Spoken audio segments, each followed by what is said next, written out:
Assalamualaikum warahmatullahi wabarakatuh. Sebelumnya terima kasih karena telah menyempatkan waktu untuk menonton video ini. Pada kesempatan kali ini, kami akan mempresentasikan hasil dari sistem yang telah kami buat, yaitu aplikasi pemesanan tiket bus. Nah, jadi sebelum kami melanjutkan presentasi kami, saya akan memperkenalkan anggota dari kelompok ini terlebih dahulu. Yang pertama ada Dwi Wana Aryananda Setia Budi sebagai ketua, di mana pembagian tugasnya adalah coding. Yang kedua ada Hanifah, pembagian tugasnya alur. Dan yang ketiga ada Junior Ayu Melita Nabila, pembagian tugasnya yaitu fitur.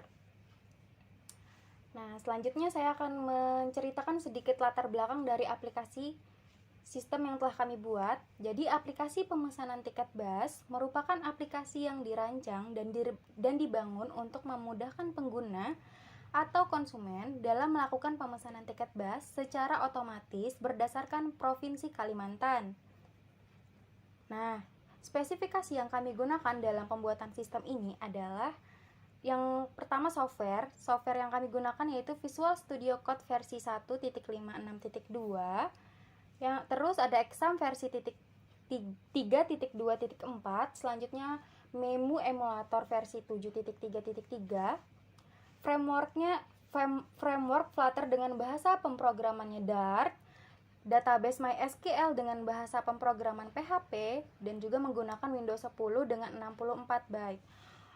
Untuk hardware yang kami gunakan adalah laptop Lenovo V14 ADA, prosesornya AMD At-Hole Gold 3150U dengan RAM 8GB, SSD-nya 256GB. Nah, untuk kebutuhan fungsionalnya ada terbagi menjadi dua. Yang pertama ada fungsi admin dan juga fungsi pengguna. Dari fungsi admin sendiri, yang pertama admin dapat melakukan login, yang kedua admin dapat melihat data pengguna atau user, data riwayat transaksi, dan juga data tiket. Nah, untuk yang ketiga, admin dapat menginput, mengubah, dan menghapus data tiket. Keempat, admin dapat mengubah dan menghapus data pengguna. Untuk yang terakhir, admin dapat melakukan pencarian data tiket, data riwayat transaksi, dan juga data pengguna. Nah, untuk fungsi pengguna ada 5. Yang pertama, pengguna dapat melakukan registrasi. Yang kedua, pengguna dapat melakukan login. Yang ketiga, pengguna dapat melihat data tiket bus yang tersedia. Yang keempat, pengguna dapat melakukan pemesanan tiket bus. Dan yang terakhir, pengguna dapat mengubah data profile. Nah, jadi itu tadi penjelasan sedikit tentang program yang kami buat. Selanjutnya ada implementasi program, alurnya yang akan disampaikan oleh Hanifah. Ya, baik, terima kasih Bella atas kesempatannya. Baik teman-teman, pada kesempatan saya akan menjelaskan alur dari sistem yang telah kami buat, di mana di halaman awal kita akan disajikan halaman login apabila kita sudah memiliki akun sebagai user. Tentunya kita tinggal melakukan login saja. Apabila kita belum memiliki akun, maka kita diharuskan untuk melakukan registrasi. Di halaman registrasi ini, sebagai contoh, saya akan membuat akun dengan nama lengkap Junior Ayu,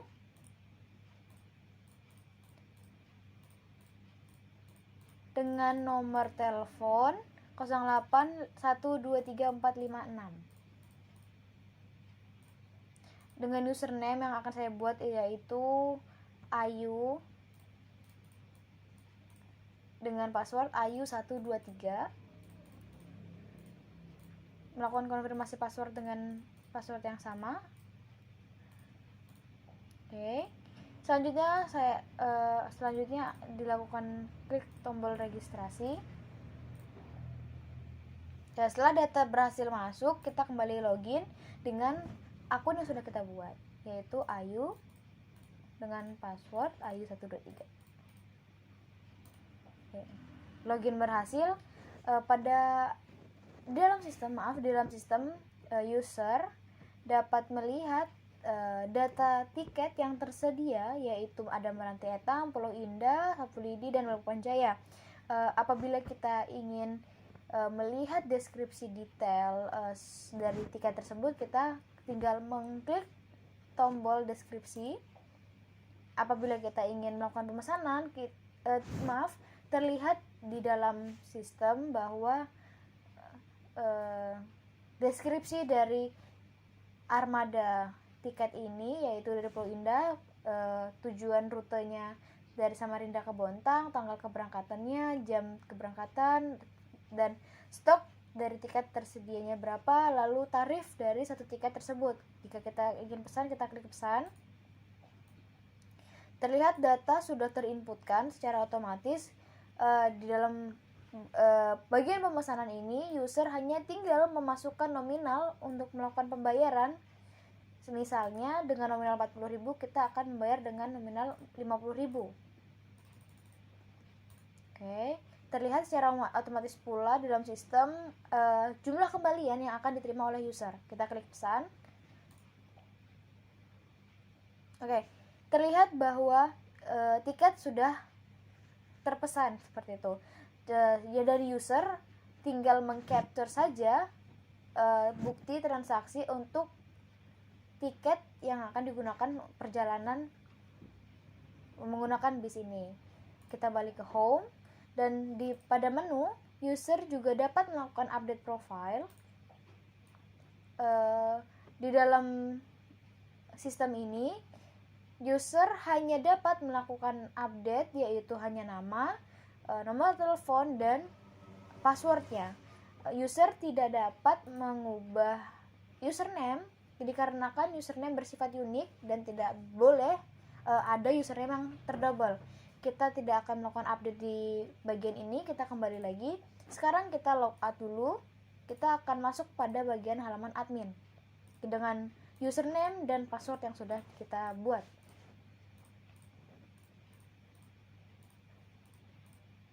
Oke, selanjutnya setelah berhasil pada halaman admin terlihat di sini admin dapat melakukan manajemen tiket seperti menambah, mengubah, dan menghapus data. Ditambah lagi dengan fitur yang sudah dijelaskan, admin dapat melakukan pencarian nama bis, yaitu misalnya kita memasukkan kata kunci M, akan tersedia muncul tiket yang memiliki karakter dari nama bisnya yang memiliki huruf M. Oke, selanjutnya apabila kita ingin menambahkan data, kita tinggal mengklik button tambah. Misalnya kita akan menambahkan armada Samarinda Lestari. Keberangkatan dari Samarinda dengan tujuan ke arah mohon maaf, saya hanya sebagai contoh, ke arah Balikpapan BPN, dengan tanggal keberangkatan tanggal 10 dan jam keberangkatan pukul 11:12 misalnya. Oke. Hanya ini sebagai contoh saja. Stok kita inisialisasikan sebanyak 12 dan tarif yang dikenakan itu 40.000. Oke. Pada bagian tambah data tiket, admin diharuskan untuk mengupload gambar dari penampakan bis yang akan digunakan oleh armada Samarinda Lestari. Contohnya kita akan menggunakan bis warna biru. Setelah muncul, kita bisa menambahkan data tiket tersebut. Oke, data tiket berhasil ditambah, dan apabila kita ingin apabila kita ingin mengubah data, kita hanya tinggal mengklik tombol pensil. Contohnya dari Balikpapan Jaya, saya kali ini mau mengubah data tampilan dari bisnya. Kita akan mengupload gambar yang baru, contohnya warna kuning. Ya, oke. Setelah muncul, kita tinggal klik button submit. Oke, data berhasil terupdate gitu. Selanjutnya, pada menu, admin juga dapat memanajemen user dan membaca riwayat transaksi yang dilakukan oleh user juga. Oke. Terlihat pada tampilan ini admin hanya dapat melihat dan menghapus data riwayat transaksi yang ada yang telah dilakukan oleh user. Kita kembali lagi. Pada menu di manajemen user, kita lihat ke menunya dulu. Kita klik di bagian manajemen user. Di sini pada bagian ini user bisa mengupdate data dari user yang sudah dibuat. Hanya saja admin tidak dapat mengubah username yang telah dibuat, seperti sama halnya pada halaman user yang sebelumnya tadi sudah saya jelaskan. Oke, setelah itu untuk halaman ini kita coba hapus pada akun Hanifah. Oke, data berhasil terhapus. Ya, mungkin untuk dari presentasi penyampaian alur program kita kembali logout dulu. Oke, mungkin itu saja penyampaian alur yang bisa saya sampaikan. Selanjutnya akan saya alihkan ke Dwiwana Aryana Setiabudi. Baik, terima kasih atas kesempatannya Hanifah. Sekarang saya akan menjelaskan mengenai codingan ya di balik program yang sudah kita buat ini. Jadi yang pertama kita akan menjelaskan di bagian ini. Yang paling sering teman-teman lihat yaitu text form field. Nah, kalau teman-teman perhatikan ya, misalnya kita mengklik username ini dan memberinya sebuah inputan, semisalnya ya katakanlah A. Nah, ini ada validator otomatis ya. Coba saya perlihatkan dulu codingannya teman-teman.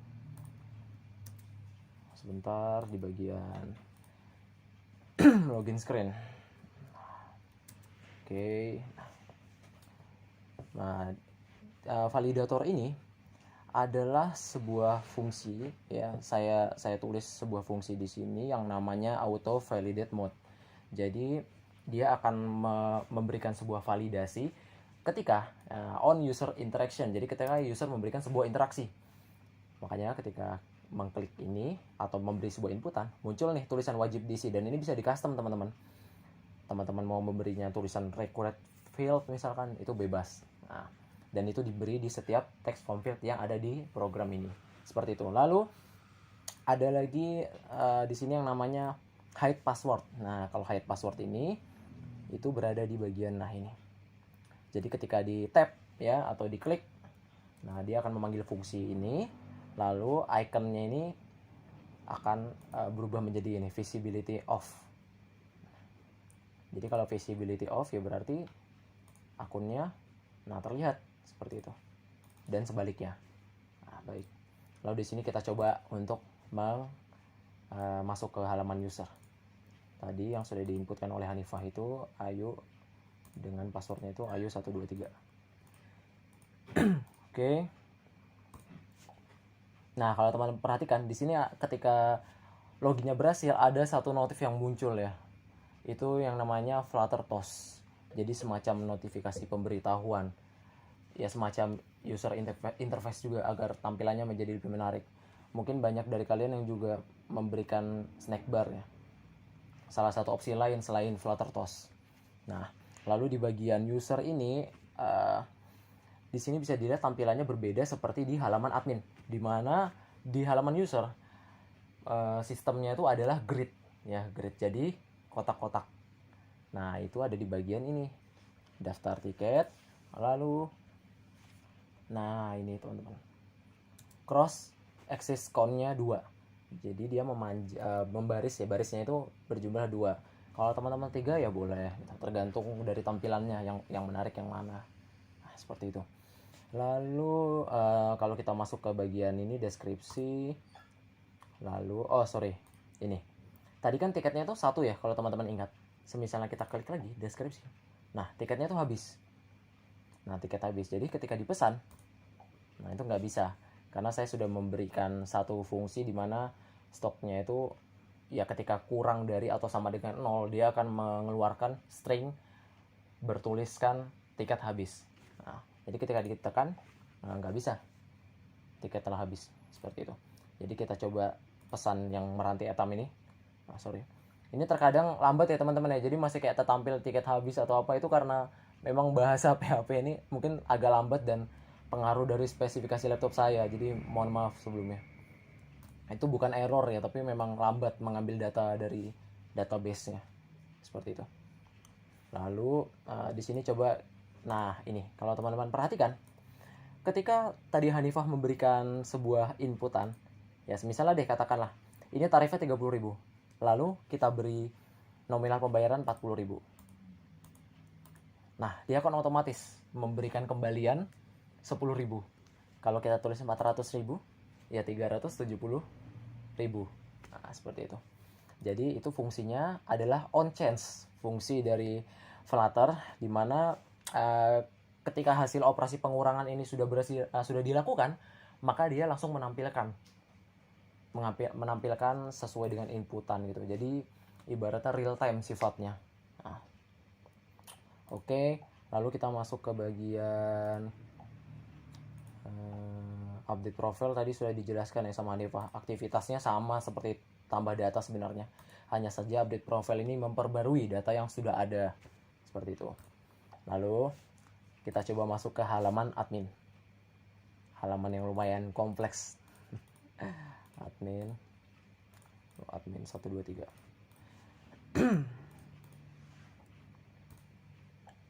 Nah, login sukses.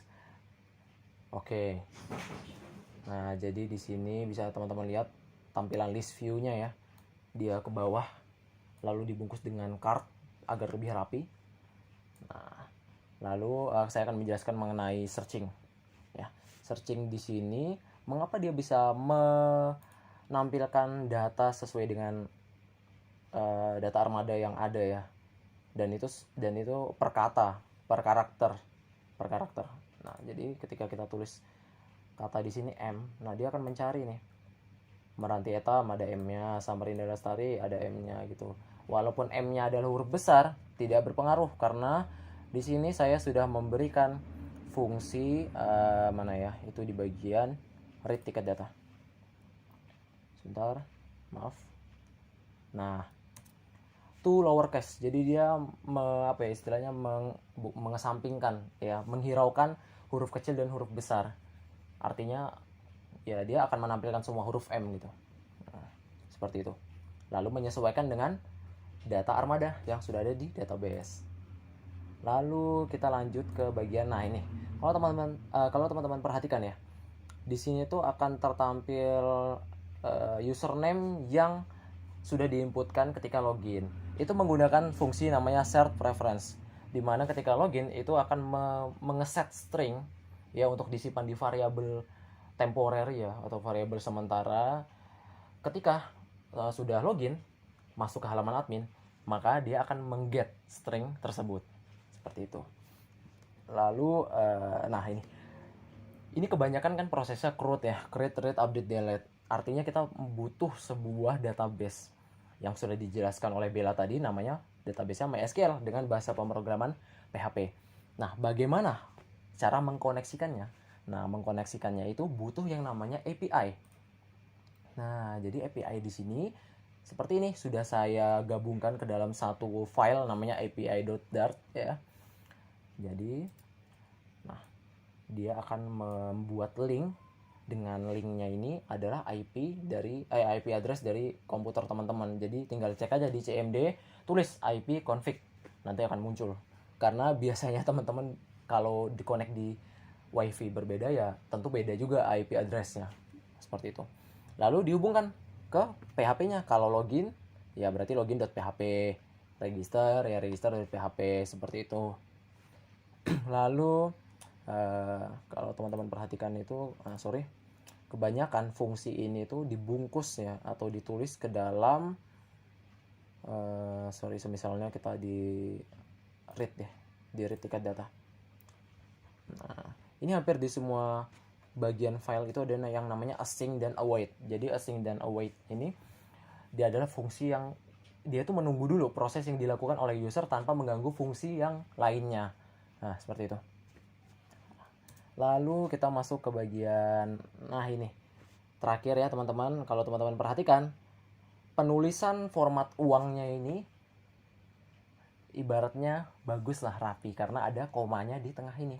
Nah, itu juga adalah fungsi ya teman-teman. Jadi dibuat dalam satu file yang namanya currency.dart. Jadi number format ini, nah number format dimana mengambil format US. Jadi 3 angka di belakang komanya, sebelum 3 angka di belakang koma ada penanda gitu, koma. Jadi ya user itu lebih mudah untuk membaca. Namun ketika input ke database ya tidak langsung begini. Komanya tentu saja tidak dimasukkan, tapi harus di integer parse dulu. Jadi dibikin menjadi tipe data integer, sehingga bisa dimasukkan ke dalam operasi pengurangan, penjumlahan, dan sebagainya. Seperti itu. Oke, baik. Mungkin itu aja ya. Logout ini, nah ini adalah notif lagi. Notifikasi untuk menghindari, kan kita nggak pernah tahu ya, user mungkin aja bisa kepencet tidak sengaja. Jadi harus dikasih semacam notifikasi peringatan dulu. Oke, tekan ya. Ya, kita balik ke login. Seperti itu penjelasan dari saya mengenai codingan di balik program ini. Kurang lebihnya saya mohon maaf. Saya kembalikan ke Bella. Terima kasih. Oke, baik. Jadi itu dia ya penjelasan tentang implementasi program dari sistem yang telah kami buat. Selanjutnya saya akan memberikan kesimpulan. Oke, jadi kesimpulannya adalah sistem diharapkan dapat mempermudah instansi BAS sebagai admin dan pengguna dalam melakukan manajemen dan pemesanan tiket BAS. Kami menyadari masih banyak kekurangan dari sistem yang dibuat, sehingga tentunya terdapat potensi pengembangan di kemudian hari. Contohnya ialah user dapat melakukan pencarian daftar tiket yang tersedia. Selanjutnya, menambahkan akun admin lebih dari satu, lalu mempercantik tampilan user interface-nya, lalu juga memperluas jangkauan aplikasi ke seluruh Indonesia, dan menambahkan fitur-fitur lainnya yang dapat menunjang kemajuan dari aplikasi ini. Nah, baik, jadi itu dia ya presentasi dari kami. Kurang dan lebihnya kami mohon maaf. Wassalamualaikum warahmatullahi wabarakatuh.